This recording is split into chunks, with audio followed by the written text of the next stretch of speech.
All right, so today we're going to dive into something pretty intense, the recent earthquake in Myanmar. Oh yeah, this one's been on my mind a lot. Yeah, it seems like whenever these things happen, it kind of shakes everyone up. No. Not just, literally, but Yeah. like, you start thinking about like our place in the world and all No, that. absolutely. I mean, the earth literally moves under our feet and it's like, Yeah, "Whoa, yeah. okay, what does this mean?" Right, exactly. And you know what's fascinating is that we got so much info sent in on this one. Everything from like the scientific breakdown, the nuts and bolts of why it happened to some folks bringing up like biblical perspectives on earthquakes and even like practical tips on, what to do to stay safe. That's quite the range. Yeah. So what we're going to try to do today is like, connect those dots a little bit. We want to look at those geological forces at play, explore what spiritual viewpoints might offer, and then get down to brass tacks. Like, how can we all be a little bit more prepared if something like this happens again? I'm all for that. I think it's so easy to get stuck in one way of looking at things, like just the science or just the spiritual side, but when you bring them together, that's when things get really interesting. Totally. So let's start with the science, right? Let's get down to earth, literally. Okay, down to earth. Your sources point out that Myanmar's location is a big part of the story here. It sits right on the Sagang Fault. Yeah. So, like, for those of us who aren't geologists, can you break down what that means? Sure. So basically, you've got these massive pieces of the Earth's crust. We call them tectonic plates. And the Sagang Fault is where two of these giants, the Indian plate and the Eurasian plate, meet. Okay, so it's like a massive, clash of titans happening underground. Exactly. And it's not like a one-time thing, it's this constant slow motion collision that's been going on for millions of years. Yeah, okay, so Myanmar's right in the middle of that. It is. And what's even crazier is that this isn't just some isolated thing. It's part of a much bigger picture. This thing called the Ring of Fire. You've probably heard of it, right? Yeah, the Ring of Fire, it's like the Earth's most intense wrestling match or something. Yeah. Yeah, kind of. It's basically this huge zone all around the Pacific Ocean where a lot of the Earth's tectonic plates are pushing and grinding against each other. It's super active, lots of earthquakes, volcanoes, you name it. So Myanmar's like right on the front lines of that action. Right in the thick of it. And that's why you get these earthquakes happening there. So your sources talk about how these plates actually move, and it's like super slow, right? The Indian plate is sliding northward at something like 5 centimeters a year. Yeah, about that much. Now, 5 centimeters doesn't sound like a lot, day to day, but over time it adds up. Like imagine pushing on a wall for years and years. Eventually, something's got to give. Yeah, it's like building up this immense pressure. Exactly. It's like those old cartoons where they have, two tectonic plates and they're like ramming their heads together and then boom, the earthquake. Right, and it's that sudden release of all that built-up pressure that causes the ground to shake. Exactly. Now, here's something that I found really interesting in the material you sent. It's this idea that while the big earthquakes are definitely caused by these massive tectonic shifts, plates moving human activities might actually make things worse, like make those minor tremors more frequent or Oh, intense. really?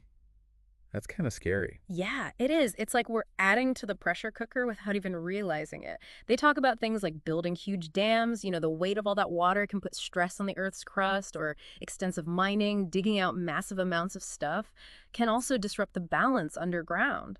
And even deforestation, taking away trees can destabilize the soil and make things more prone to shaking. Hmm.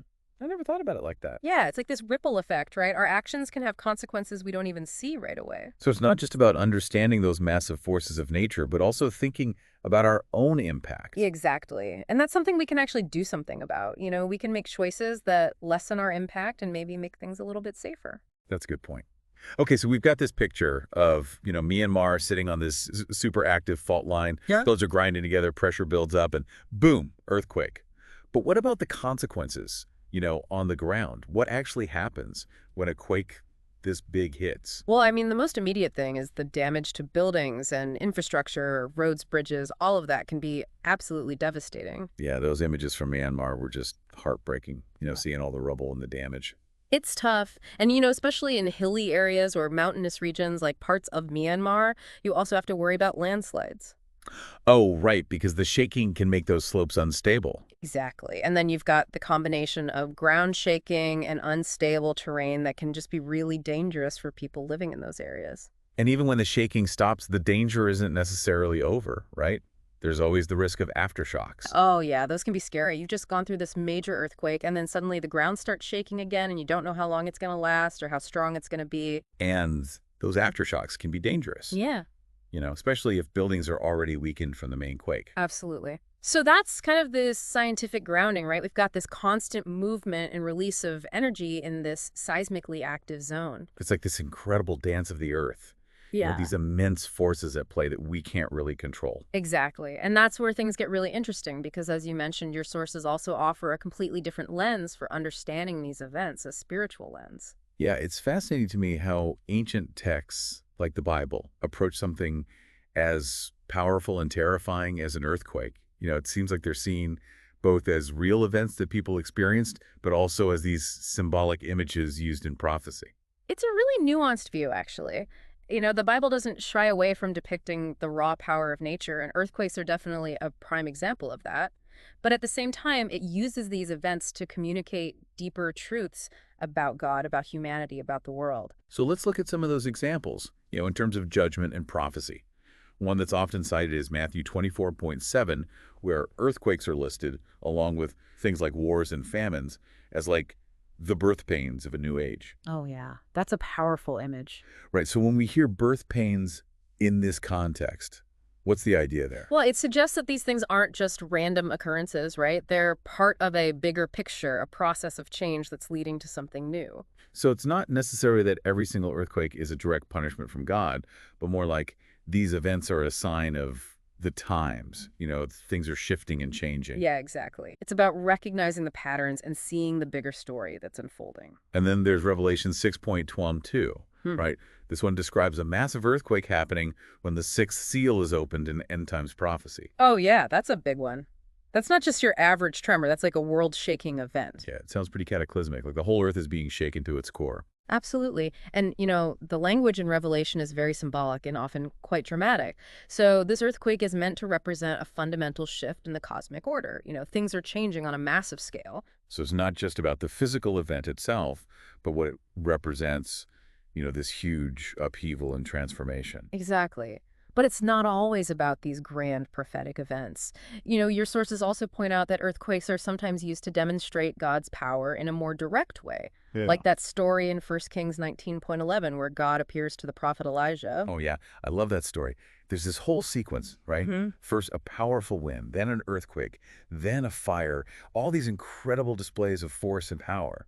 But where does God actually speak to Elijah? In a still small voice. Exactly. It's this amazing contrast. Oh, We've got all this dramatic spectacle going on, but God chooses to communicate in a whisper. It's so powerful, right? It's like saying, hey, look, I can shake the earth, I can control the wind and fire, but I'm also here in the quiet moments, the gentle whispers. And it reminds me of Psalm 46.2-3, which talks about finding strength and refuge in God, even when the earth is shaking.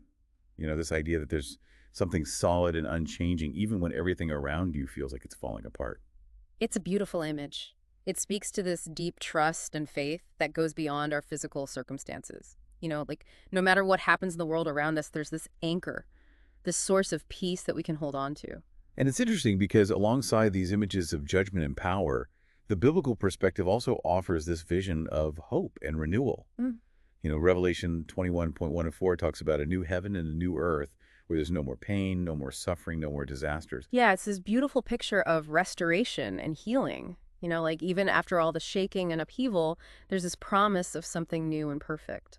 So it's like this reminder that even though we experience these difficult things in our current reality, Yeah. there's this ultimate hope for a world where those things are gone. Exactly. It gives you a different perspective, right? It's not just about the here and now, but about the bigger story, the ultimate destination. So taking all of that together, what are some of the spiritual lessons we can learn from these biblical references about earthquakes? Your sources point to a few key takeaways, like first, this idea of humility, recognizing just how small and vulnerable we are in the face of these immense forces of nature. Oh, absolutely. We like to think we're in control. We build these amazing structures and technologies, but then something like an earthquake happens and it's like, whoa, okay, we're not as powerful as we think we are. Right. It's like a reality check. Yeah. It's a reminder that there's a power and a sovereignty beyond our own. They mentioned Job 9.6 in your sources, where Yeah. it talks about God shaking the earth from its place. It's a powerful image, right? It puts things in perspective. Definitely. Another lesson your sources highlight is this connection between being prepared physically and being ready spiritually. Right. Like in Matthew 24:44, it talks about being ready for the Son of Man's coming. Oh, yeah, I see the connection there. It's like this idea that we should be prepared on all levels, both practically and spiritually. I think that makes a lot of sense. When we're prepared practically, it can actually help us to be more calm and focused spiritually, right? If we're not constantly worried about our basic needs, we can focus on deeper things. That's so true. And finally, your sources emphasize the importance of compassion and service, Yeah. especially in the aftermath of a disaster.